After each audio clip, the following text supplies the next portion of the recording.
Buenos dias, Gunners Collective.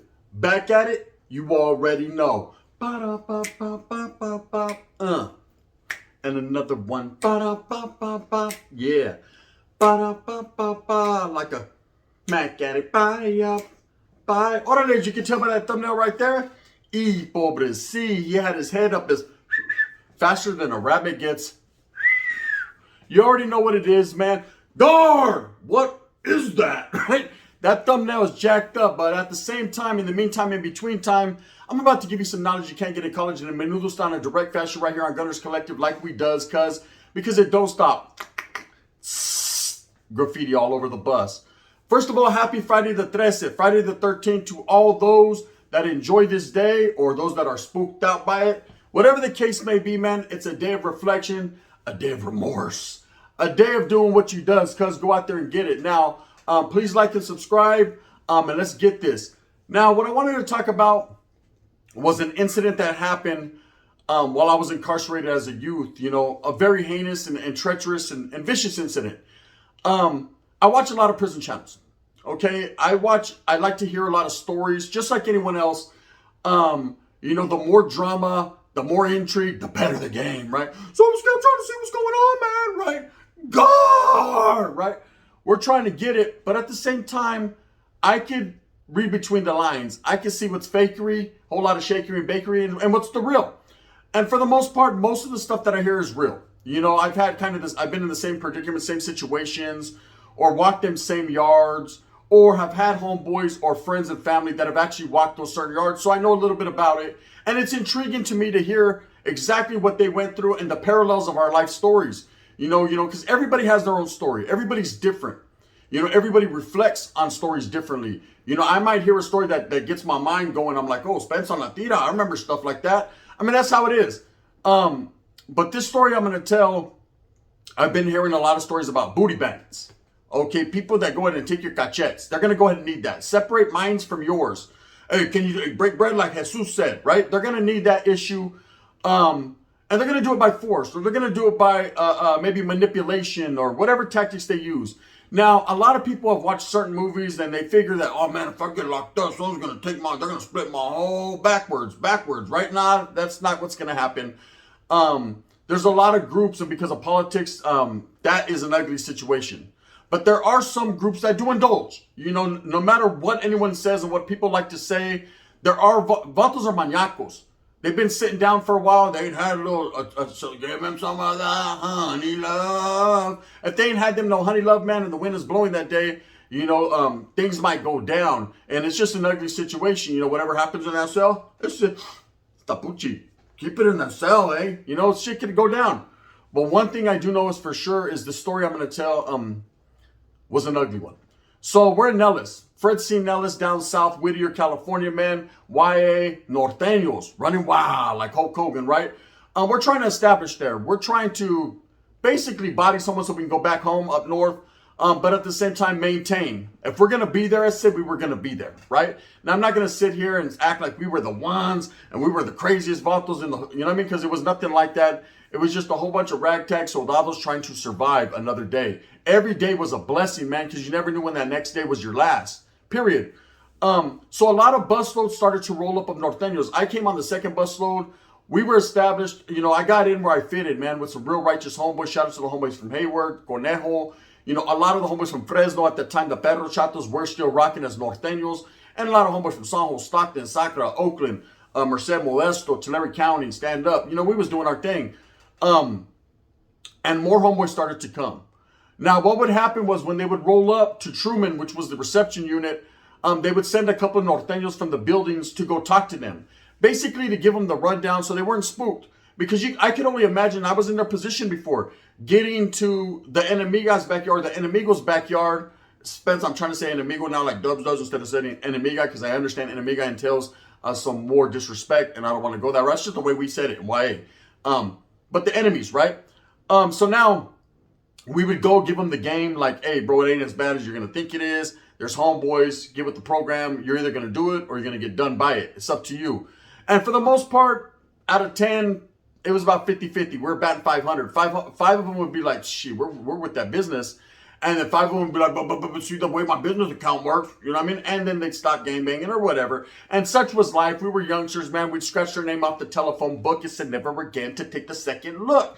We didn't care. Once you fell off, once you decided at that point you didn't want to gangbang or you weren't going to be a homeboy, we had nothing. We ain't got nothing for you, man. I ain't got nothing. We didn't have nothing for them. We weren't dropping them leva. We weren't considering, you weren't even worth that. Just get out of our eyesight, homie. You know what I mean? Before we battery pack you. That's how we felt. Now there would be busloads of homeboys that would roll up, solid as a rock, coming from Preston, Owacha, which was OH Close, Carl Holton. And these homeboys were already seasoned.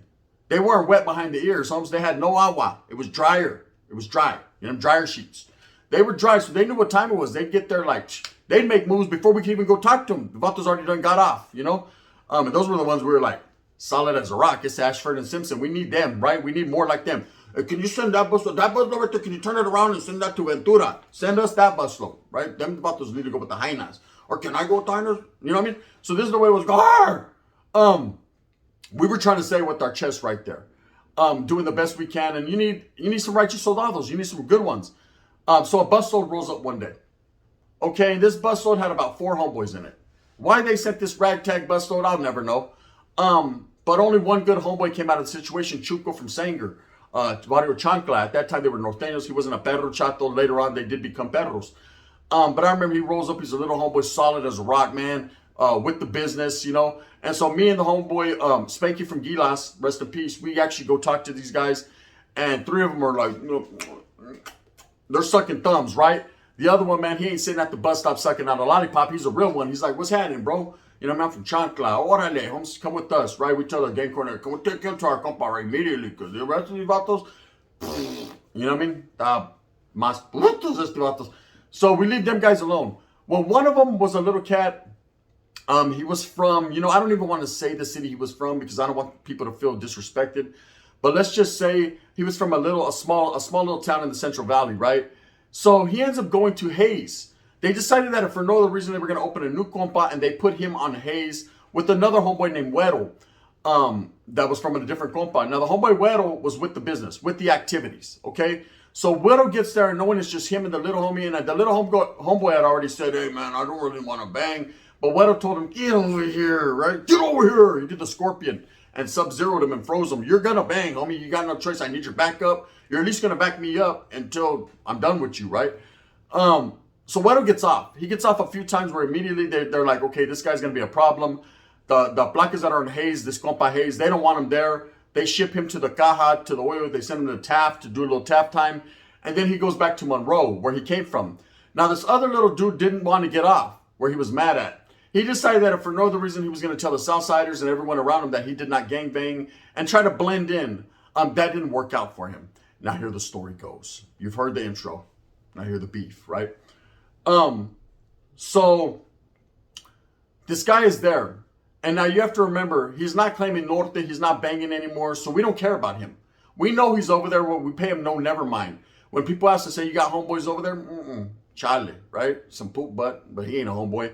And the Southsiders know this too. Now, they had a thing called the Firme Raza. If you were a Firme Raza, whether you gangbanged or not, you were embraced. You know, you got showed love. You were allowed to bust spreads and touch things in the unit and use the microwave and things of that nature. If you weren't, you just weren't, right? These guys wanted nothing to do with this individual as well. So he was pretty much on his own. It's probably a desolate, lonely situation being on your own. But when I'm talking about alone, I mean very alone. The Vato was alone. Now, the Africano brothers decided that for no reason they were going to push up on this guy because they seen he had no backup. See, for the most part, the Africano brothers would leave the raza alone, even if they were Leva, because they were like, that's still their people. See, because even if a Vato was Leva, he still was from either the south or the north. That was our Leva. We're going to deal with him, how we deal with them. That was for no other race or no other people, no other gang to try to get in the mix. It was our business, right? We dealt with our Levas just like the brothers dealt with theirs. That's just how it was. Because, yes, there was Leva, brother Levas, too. You know, that's just how the game was in YA. A lot of games. But this guy, the Southsider says, you know what I mean? No more shopping sprees for him. And we said no more VIPs. And there was no more late night creeps. And he was on his own. You know, he was chasing waterfalls like TLC. So the brothers moved in on him. Okay? They moved in on him and decided to, you know, they played him out of pocket. We're going to take you under the wing. We're gonna go ahead and need that package. Let me separate ours from yours. And he was getting played out of pocket. Now we were hearing these stories on our comp. I was on Madison at this time. We were hearing, it was right across the street, catty corner from Hayes. It was Hayes. Next door to Hayes was Washington. On the left side was Kennedy, and we were Madison catty corner. So we would hear stories, and we could actually look through our fence when we were on yard and see them on yard, right? And we would go out around the same time, which was a trip. Everybody would be programming, but it was different, separate yards, surrounded by a fence, the yard, not a high fence, no barbed wire, things of that nature. You could jump it if you really needed to, and I almost did. Here's the story. Now, this guy, they were doing bad things to him. It went from just taking his canteen, punking him a little bit, beating up on him, to I guess he was being seen in the square area with 2 black eyes. His eyes were closed all the time, busted lips, fractured jaws, bandages all over him. He was getting it pretty bad over there. Like I said, in YA, there was no cry for help. You couldn't PC up. There was nowhere to run to, no one to tell on. The Placas did not care, okay? It was a situation where you're in here, man, you got to deal with what you got to deal with, which is very unfortunate. And Spencer, Vatos nowadays would have been like, for reals? No, for really reals, not for fakes, homie. This was for real life. So when you were put in a position where people are going to pick on you or do you dirty, man, you might as well got off where you were mad at, pick up a pedazo and handle it. But this individual didn't have that type of heart, that cora. He was basically just going to just roll with them punches, and a lot of punches he got. So me feeling the way I feel, I had nothing but love for Norteños, nothing but love for my people. And even though this Vato had turned his back on us, didn't want to put the Mac on him, did the only thing we could do and turn our back on him, but I felt he turned his back on us. There was a little bit of animosity, not animosity, animosity. There was a little bit of animosity there. I was very angry with this guy, but at the same time, pobrecito, I felt sorry for him because he was a young kid, not clechad up. There was no one there to give him the game. And I felt like I was disappointing him and not giving him the game, the education. And this was prior to me finding out he was getting boned, right? Because that's what ultimately happened, and it got even worse than that. So this guy's over there, and what happens is they're beating him up, and I felt some type of way. I told him a shadow from Richmond and Spanky from Gilas one time we're on yard, and I could see this little guy on yard, and he's standing in the corner by himself, looks all sad with his head down, and I told the homeboys, hey man, if I see anyone getting off on him, bro, or anything on this yard, I feel like jumping the fence, running over there, jumping their fence and handling business. They were like, man, forget that fool, you know what I mean? He ain't one of us. I said, yeah, but it's the point. I feel like them taking advantage of him is a slap in our face. Like if we're some suckers, you know what I mean? Like it reflects bad on us. And they were like, nah, bro, it ain't nothing like that. That was on his own. He chose that path. Now, I understand as I got older, I'm an older man now. Everyone chooses their own path in life. There's repercussions for each man's actions. But at that time, you got to understand I had a heart. I wasn't like the Grinch all the time. But now I'm a sly one. Culebra, right? But before then, I wasn't getting my snake on homes. I wasn't slithering around the camp. I was over there like, man, I feel bad about those. I want to go there and stab everyone, right? Of course, the homeboys were like, nah, that's not what we're going to do. And I understood, and I decided to roll with the majority on that. And then I started hearing about him getting manhandled or handled by man, right? He was getting handled by man. They were doing bad things to him. What had happened was a big brother came, man. And this brother, right, had priors for his booty bandazation, right? Meaning he was doing bad things to even his own people. Anyone he can get his clutches into, his claws into, and oh, how it hurts. He gets over there, and there's this little individual that has no one to fend for him, and he can't even fend for himself, or he chooses not to, I guess. And this guy sunk his whole claws into him. That's my butt, punk, right? He was about to get knocked out, right? So the brothers over there doing heinous things to him, and we're hearing about it. We're hearing about it. Now, I don't want no brothers to feel disrespected and act like I'm taking a slight at your people, because that's furthest from the case, man. I've seen situations where it was white dudes, sprinkle the woods in, brother. We want it. We want a 6 plate too, brother. Okay, I know. Sprinkle you in, and Mexicanos as well. But it just happened to be a brother this time, man, and he was doing bad things. It got to the point, gente, where they were literally doing so much bad to this guy that he was unable to walk or get out of bed, man. They were putting needles in his testicles, things of that nature. It was bad. We were hearing a lot of stories. This guy was bruised all the way from the neck down. They would make sure that they kept it out of the face, so that way the placas weren't hip. It got so bad that eventually, over time, the placas did catch on, and they metaflighted this guy up out of there. He almost died.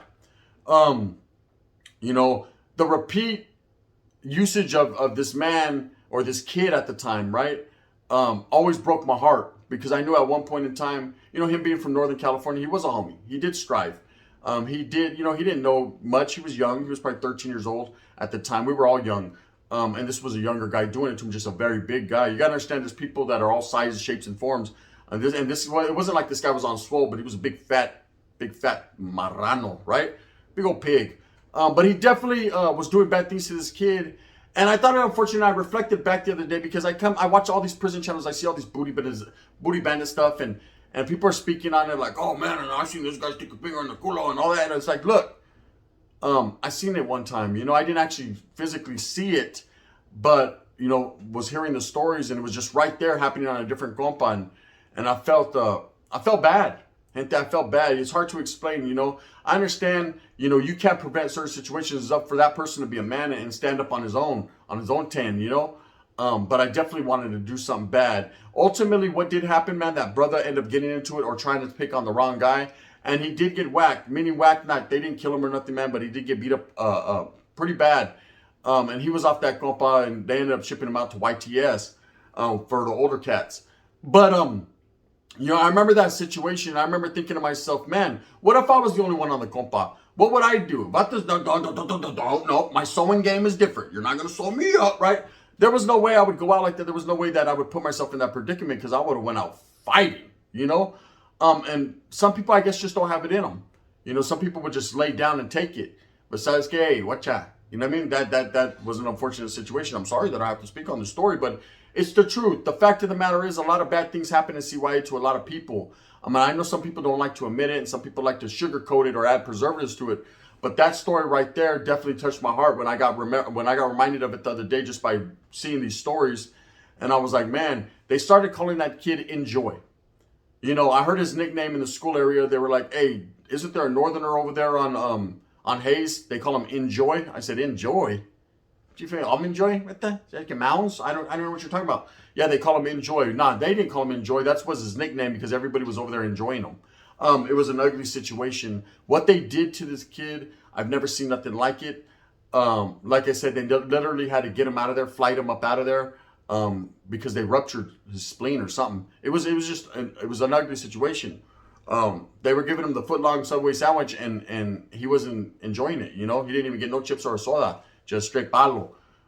With that being said, gente, I hate to give you stories like this that are so ugly and so derogatory and so, treacherous, but such is life when you're locked up and you're incarcerated. I'm glad that they shut all the CYAs down and that kids don't have to go through that because we were merely kids.